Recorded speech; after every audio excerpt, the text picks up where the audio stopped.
Social ಮೀಡಿಯಾದಲ್ಲಿ ಡೈರೆಕ್ಟಾಗಿ phone number ಹಾಕ್ಕೊಂಡು ಜನಗಳಿಗೆ ಹೆಂಗೆ ವಿಚಾರ ಹೇಳ್ತಾರೆ ಅಂದರೆ, ಮನುಷ್ಯನ ಲಕ್ಷ್ಮಿ ಇರ್ತಾಳಂತೆ, ಮಹಾಲಕ್ಷ್ಮಿ ವಾಸ ಆಗ್ತಿರ್ತಾಳಂತೆ. ಅಲ್ಲಿ ಹೀರೋಯಿನ್ ತಿಕ್ಕದ ಮೇಲೆ ಹೊಡೆದು ಅವ್ನು ಪಾಪರಾಗೋದ ಅಂತ.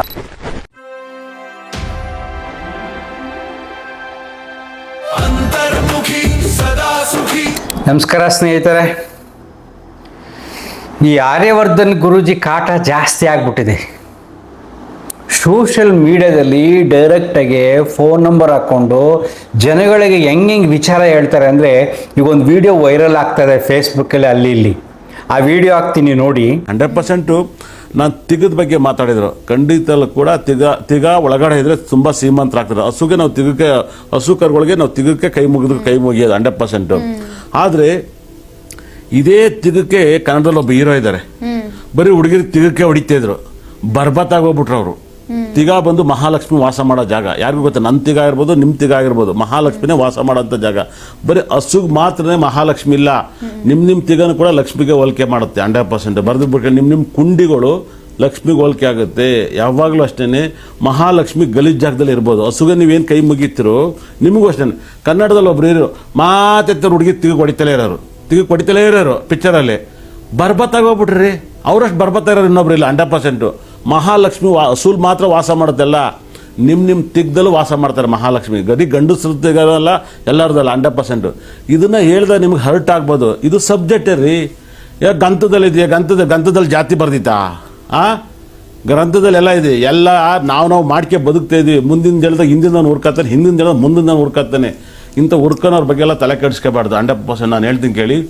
ಇದನ್ನು ಯಾಕೆ ಕೇಳ್ತಾ ಇದ್ದೀನಿ ಅಂದರೆ, ನೋಡಿ, ಬಹಳ ವಿಶೇಷವಾಗಿ ನನ್ನ ವಿಡಿಯೋಗಳನ್ನ ನನ್ನ ವಿಡಿಯೋ ಇನ್ಸ್ಟಾಗ್ರಾಮಲ್ಲಿ ಆರ್ಯವರ್ಧನ್ ಕ್ರಿಸ್ಟಲ್ ನ್ಯೂಮರಾಜ್ ಇನ್ಸ್ಟಾಗ್ರಾಮ್ ಐಡಿನ ನೀವು ನೋಡಿದಾಗ ಗೊತ್ತಾಗುತ್ತೆ.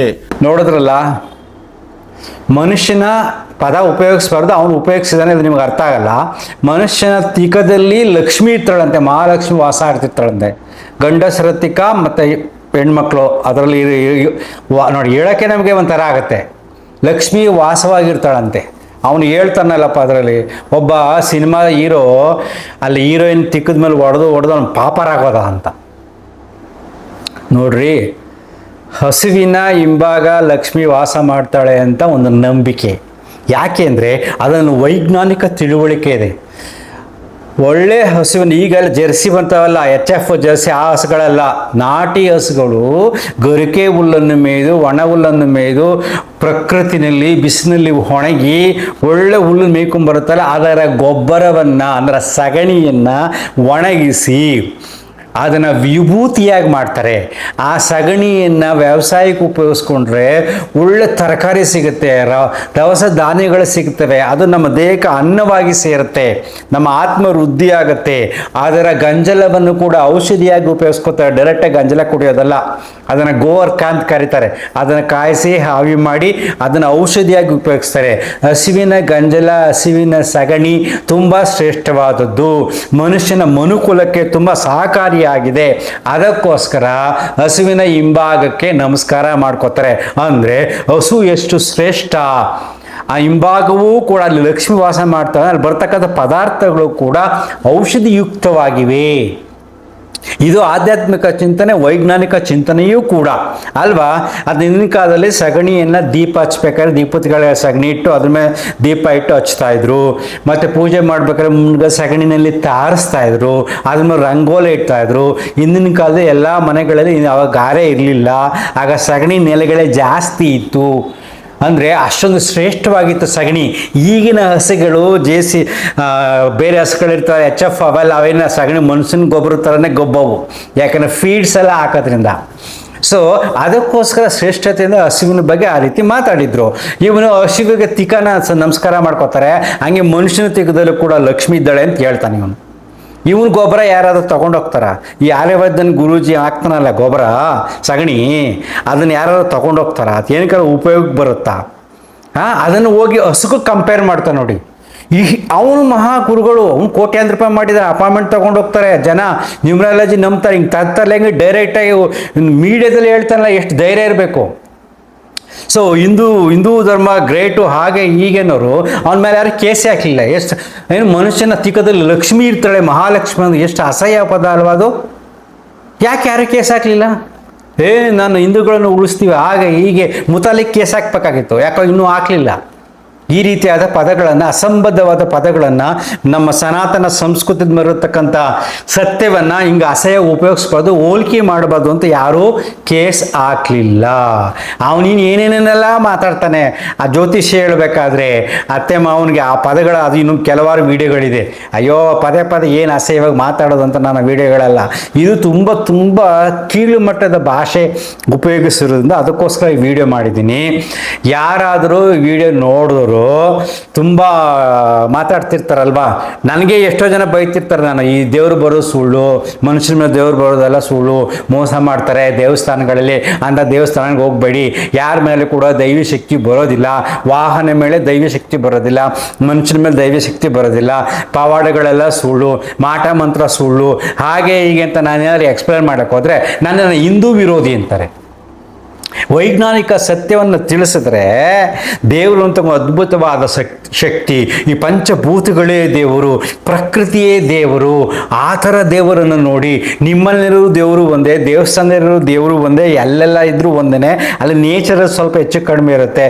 ಮನೆಯಲ್ಲೇ ಪೂಜೆ ಮಾಡಿ, ಮನಸ್ಸಿನಲ್ಲೇ ಪೂಜೆ ಮಾಡಿ, ಭಗವಂತ ಇಲ್ಲಿ ನೋಡಿ ನಾನು ಹೇಳಿದ್ರೆ ನಾನು ಹಿಂದೂ ವಿರೋಧಿ ಅಂತೆ. ಇವನು ತಿಕ್ಕದಲ್ಲಿ ದೇವರಿದೆ, ಮಹಾಲಕ್ಷ್ಮಿ ಇದ್ದಾಳೆ ಅಂದರೆ ಅವ್ನು ದೊಡ್ಡ ಸ್ವಾಮೀಜಿ. ಏನ್ರಿ ಜನರ ಮನಸ್ಥಿತಿ ಹಿಂಗಾಗಿದೆ ಅಲ್ವಾ?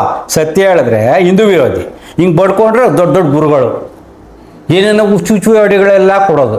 ಇನ್ನು ಕೆಲವರು ಇದ್ದಾರೆ ಏನೇನೋ ಹೇಳ್ತಿರ್ತೆ, ಬೆಳ್ಳುಳ್ಳಿ ಇಟ್ರಲ್ಲಿ ಹಂಗಾಗುತ್ತೆ, ಮನೆ ಮುಂದ್ಗಡೆ ಇಲ್ಲೇನೋ ಮಾಡಿ ಈರುಳ್ಳಿ ಇಟ್ರೆ ಹಂಗಾಗುತ್ತೆ, ಮೆಣಸಾಕೋದ್ರಲ್ಲಾಗುತ್ತೆ, ಉಪ್ಪಿಟ್ರಲ್ಲಾಗುತ್ತೆ, ಹಿಂಗೆ ಲಕ್ಷ್ಮಿ ಬಂದ್ಬಿಡ್ತಾಳೆ ಅಂತ ಅವ್ನು ಹೇಳೋದು. ಅದು ಲಕ್ಷಾಂತರ ಜನ ನೋಡೋದು. ಆ ರೀತಿ ಬರೋಕ್ಕೆ ನಮ್ಮ ಭಾರತ ದೇಶ ಇಷ್ಟೊಂದು ಬಡತನ ಹಾಕಿರ್ಬೇಕಾಯ್ತು, ಇಷ್ಟೊಂದು BPL ಕಾರ್ಡ್ಗಳು ಹಾಕಿರ್ಬೇಕಾಯ್ತು, ಫ್ರೀ ಅಕ್ಕಿ ಯಾಕೆ ಕೊಡಬೇಕಾಗಿತ್ತು, ಫ್ರೀ ಬಸ್ ಯಾಕೆ ಕೊಡಬೇಕಾಯ್ತು, ಅಷ್ಟು ಬಡತನ ಯಾಕೆ ಇರ್ತಿತ್ತು? ಎಲ್ಲ ಹಿಂದಿನ ಕಾಲದಲ್ಲಿ ಮೆಣಸು ಹಾಕ್ಬಿಟ್ಟು ಬೆಳ್ಳುಳ್ಳಿ ಹಾಕ್ಬಿಟ್ಟು ಎಲ್ಲರೂ ಶ್ರೀಮಂತರು ಮಾಡ್ಬಿಡ್ಬೋದಾಗಿತ್ತು. ಅದು ಮಾಡಿದ್ರೆ ಶ್ರೀಮಂತರಾಗ್ಬಿಡ್ತೀರಿ, ಇದು ಮಾಡಿದ್ರೆ ಶ್ರೀಮಂತರಾಗ್ಬಿಡ್ತೀರಿ, ಲಕ್ಷ್ಮಿ ಬಂದು ಮನೆ ಮುಂದೆ ಬಿದ್ದೋಗ್ಬಿಡ್ತಾಳೆ, ಹಿಂಗೆ ಮಾಡಿ ಹಂಗೆ ಮಾಡಿ ಡೈರೆಕ್ಟಾಗಿದೆ ಯೂಟ್ಯೂಬ್ನಲ್ಲಿ.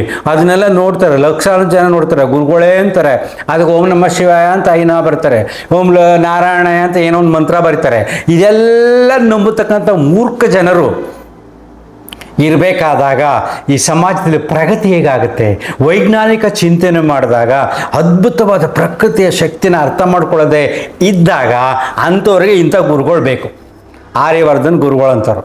ಅವನ ಮಾತು ನಂಬ್ತಾರೆ, ಅವ್ನು ನಂಬ್ತಾರೆ, ಅವ್ನು ಹೇಳಿದ್ದೆಲ್ಲ ನಂಬ್ತಾರೆ. ಅರ್ಥ ಆಗ್ತಿದೆಯಾ? ಕುಂಡಿ ಸಣ್ಣಕ್ಕಿದ್ರೆ ದುಡ್ಡು ಜಾಸ್ತಿ ಬರುತ್ತಂತೆ, ದಪ್ಪಕ್ಕಿದ್ರೆ ಜಾಸ್ತಿ ಬರೋದಂತೆ. ಅಯ್ಯೋ ಕರ್ಮ. ನಮ್ಮ ಸಮಾಜ ಯಾವಾಗ ಉದ್ಧಾರ ಆಗುತ್ತೋ ಗೊತ್ತಿಲ್ಲ. ಜನರ ನಂಬಿಕೆಗಳನ್ನು, ಅವರ ಮೌಢ್ಯತೆಯನ್ನು, ಅವರ ಮುಗ್ಧತೆಯನ್ನು ಉಪಯೋಗಿಸ್ಕೊಂಡು ತುಂಬ ಜನ ಆಟ ಆಡ್ತಾ ಇದ್ದಾರೆ. ಒಂದು ಸತ್ಯ ಅರ್ಥ ಮಾಡ್ಕೊಳ್ಳಿ, ದೇವರು ಅನ್ನೋದು ಮನುಷ್ಯನ ಕಲ್ಪನೆಗೆ, ಮನುಷ್ಯನ ಬುದ್ಧಿಗೆ, ಮನುಷ್ಯನ ತಿಳುವಳಿಕೆಗೆ ಸಿಗೋದು ಅಲ್ಲ. ಎಲ್ಲ ಕೇವಲ ಮನಸ್ಸಿನಲ್ಲಿರ್ತಕ್ಕಂಥ ಕಲ್ಪನೆಗಳು, ಭ್ರಮೆಗಳು, ನಂಬಿಕೆಗೆ ಸಂಬಂಧಪಟ್ಟಂಥ ವಿಚಾರ. ಕೆಲವಾರು ನಂಬಿಕೆಗಳು ಧ್ಯಾನದ ರೀತಿ ನಿಮ್ಮ ಮನಸ್ಸಿಗೆ ನೆಮ್ಮದಿಯನ್ನು ಕೊಡುತ್ತೆ. ಆ ದಿಶೆನಲ್ಲಿ ಮಾಡಿ ಹಣ ಕಳ್ಕೊಳ್ಳೋಕ್ಕೆ ಹೋಗಬೇಡಿ. ಈ ರೀತಿ ಡೊಂಗಿ ಗುರುಗಳನ್ನ ನಂಬೋಕ್ಕೆ ಹೋಗಬೇಡಿ. Thank you. ಅಂತರ್ಮುಖಿ, ಸದಾ ಸುಖಿ. ನಮಸ್ಕಾರ.